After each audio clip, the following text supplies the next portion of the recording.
Bonjour et bienvenue dans ce tutoriel Photoshop où nous allons apprendre à manipuler quelques effets, notamment l'effet fibre, ce qui peut vous donner des idées pour par exemple créer une bannière pour votre site web ou pour votre blog.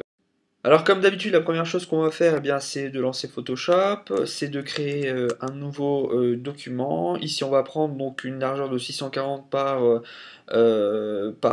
exemple 180. Alors évidemment, pour créer une bannière, la largeur devra être un peu plus grande, de l'ordre de 960, il me semble. Donc pour créer cette bannière. Bon, ici on clique sur OK. C'est juste pour vous donner un petit exemple de ce qui peut se faire. Et toujours dans les premières manipulations que l'on fait, c'est de déverrouiller le calque d'arrière-plan et de l'appeler, comme j'ai l'habitude, back.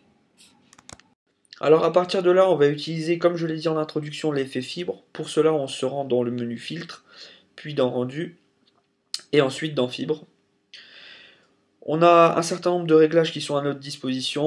On va ici sélectionner 16 pour la variance, et puis on va mettre 9 ou 8 pour l'intensité. On va repartir sur 9. Et puis, donc on peut évidemment agir sur ces paramètres pour modifier l'effet que l'on va obtenir par la suite, sachant que on nous donne ici évidemment un aperçu.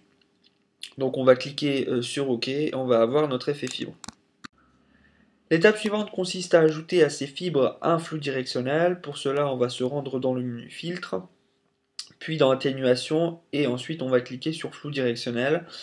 Il est important de régler l'angle à 90 degrés parce que si on ne le fait pas, si par exemple on le met à 45 degrés, on va se retrouver avec une image qui sera complètement floutée. Donc on remet 90 degrés et ensuite il s'agira d'agir sur le bouton distance. Alors plus la distance sera élevée et plus les bâtonnets seront droits. Donc ici on va choisir tout simplement 150 pixels. Ce sera parfait pour notre exemple. On clique sur OK et donc on valide notre effet. Enfin, on va créer un nouveau calque qui va s'appeler ici couleur, sur lequel on va tracer un dégradé. On va donc sélectionner l'outil dégradé.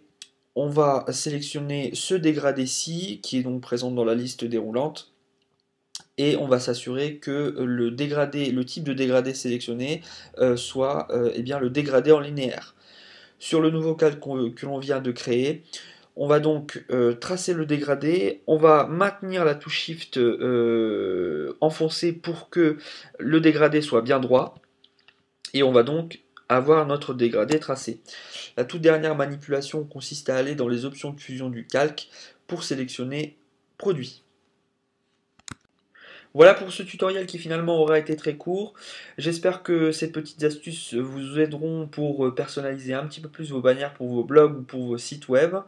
Je vous remercie de m'avoir suivi et à très bientôt.